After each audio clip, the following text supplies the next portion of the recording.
Чемпионат мира по летнему биатлону прошел в Чайковском. Главным событием соревнований стало завершение карьеры олимпийской чемпионки Светланы Слепцовой, которая скоро станет мамой. На своем последнем турнире спортсменка победила во всех гонках. Решение я приняла неделю назад и понимала, что это окончательное решение. И первые мои чувства были, наверное, это облегчение, что через неделю все закончится, закончатся мои тренировки, и соревнования и так далее. В составе сборной России выступали представители Удмуртии. Это Александр Поварницын и Ульяна Кайшева. Уроженка Можги завоевала золотую медаль в смешанной эстафете. Болельщики из нашей республики приехали в Пермский край, чтобы поддержать земляков. Болеем исключительно, конечно, приехали поболеть за нашу сборную. Мы следим за соревнованиями, и за зимними, и за летними.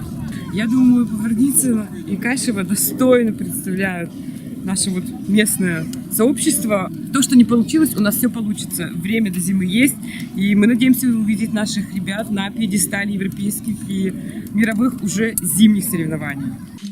После чемпионата биатлонисты продолжат подготовку к предстоящему сезону. Многие из них будут выступать на этапах Кубка мира и Олимпийских играх в Южной Корее.